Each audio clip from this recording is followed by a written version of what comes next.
Hello, welcome to the couch series from Southwest Tech. Today I want to have a look at SMBs, and basically to see with SMBs and spools and reels what the best choices are for open water diving. Okay, a couple of quick notes on equipment choices. Firstly, with the SMB, use a fully closed SMB. It's about a metre in length. That's plenty big enough. And as you can see, it's quite narrow.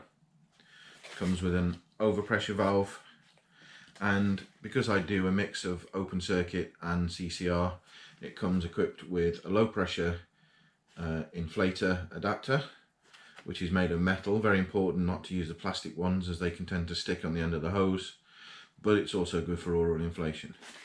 The overpressure valve obviously stops it exploding on the way to the surface. What's good with these is that a single breath at 6 meters will ensure that this hits the surface completely full, and you're more likely to be seen at the surface having an SMB that's totally vertical than having one that, as I let a little bit of gas out, is a little bit limp and is just lying flat on the surface. That's not going to get seen at all.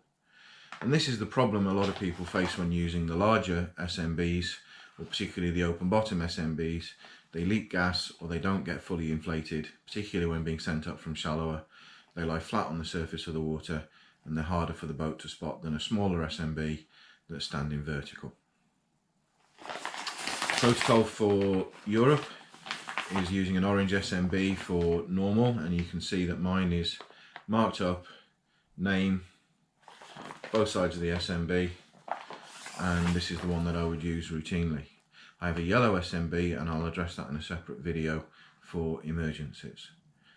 Check your local protocols. Some places use yellow as standard and orange as emergency. Make sure the boat skipper or anybody that's providing surface support realises the difference between the two. So first, a quick note on whether to use a spool or a reel.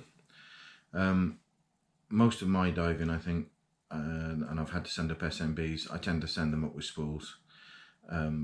Really, the purpose of having a reel for an SMB is to be able to send it up from depth. A number of things have gone wrong if you're sending an SMB up from depth. You've lost the shot line, the current's too strong to get back to the shot line. You know, there's a serious number of issues that have got in your way of following the normal sort of plan. If you've planned a sort of an ascent and a drift in the blue, then again, normally, you know, I would shoot the SMB from maybe gas switch at 21 or something of that nature. It's not to say that it can never happen that you need to send an SMB up from depth. So what I tend to do is to keep my SMB and my spool and my reel separate. So my main reel stays clipped off behind me, whereas the spool will be with the SMB in my pocket. Typically I carry my normal orange SMB in the left pocket, and I carry my emergency SMB in the right pocket, both accompanied by a spool, 21 meters, suitable spool, so 30 to 35 meters a line, and a 6 meter suitable spool for the emergency one. Whatever I then need to do, it's a matter of a couple of seconds, as you'll see, to connect the spool or the reel to the SMB and get it away. It's a lot faster than having it connected to something, needing to use another spool or another reel and disconnecting it. That's the other reason that I don't connect my reel. A lot of the diving that we do quite often requires us to reel off the shot line, or maybe lay a line into the wreck. And again, if my SMB is pre-tied up onto that, then I've got to connect and disconnect all the time. So let's have a look at the procedure, which I'll run through slowly first and then in real time for sending up an SMB. So the first thing, we try and do everything as much as we can in the left hand. This keeps the right hand free to cope with needing to do any adjustments of our equipment, buoyancy, or for helping somebody out, or even donating gas in open circuit if necessary. So when we take the spool, and again we keep the SMB with its securing strap or elastic around it, and we hold the spool in the left hand as well. So the two things again safely in the left hand. Remove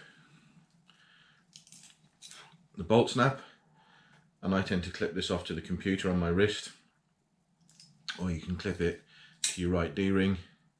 In this instance I'm just going to clip it to my collar so that it's out of the way. I then take my spool line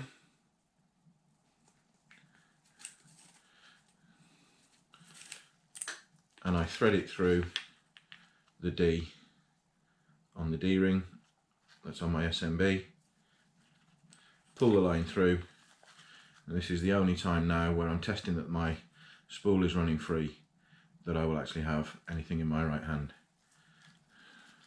Roll it back up, and now I'm going to secure it with my thumb on one side, my middle finger on the other side, and my index finger is going to hold the D on top of the SMB. So again, everything's comfortable now in my left hand. At this point I'm happy to unspool the SMB, and I take the SMB inflator and I place that on top so that it's easy, and it's again still all held in the one hand. As you look at it now, you'll see that the mouthpiece, which is on this case is also doubles as a low pressure hose inflator, is facing me. What this allows me to do now is to take my reg, remove it, blow a small puff of air and replace the reg. The small puff of air will now cause the SMB to stand vertically. So the SMB is now going to stand vertically out of the way and be completely secure and not able to get entangled in me or any of my equipment.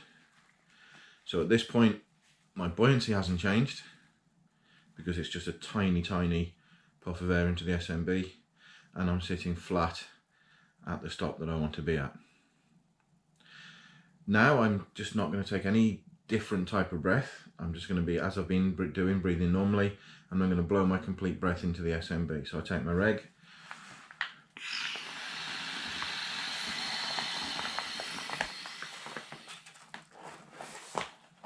blow my reg into the SMB, and I can now hold the SMB away from me, okay, very easily, and as long as I don't breathe in, my buoyancy won't change because the gas that was in my lungs is now in the SMB.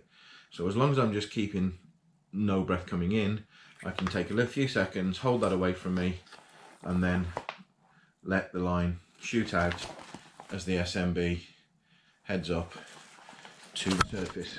And now all I'm going to do is secure the line. So I take my bolt snap, clip through the line and clip through one of the holes on the spool, and this means now that the spool will float comfortably in front of me, and I can just hold it. I don't need to grip it, I can just have it underneath my hand, and this will help me mark the depth. Thanks for listening to the demonstration on sending up the SMB. I'll do something separate on yellow and emergency SMBs at another point in the future. So our recommendation is 2 spools, reel behind you, 2 SMBs, orange and yellow or whatever colours according to your local protocols, and have them be sealed, single breath SMBs with overpressure valves. According to our principle of only selling what we dive, that's all we have in, forgive the obligatory advert, shop.swt.ie. So please, you know, go online and order from us there if that's something that interests you. I hope this has been useful for you. Check us out on www.swt.ie and also on Facebook at Southwest Tech, and speak to you all soon. Cheers.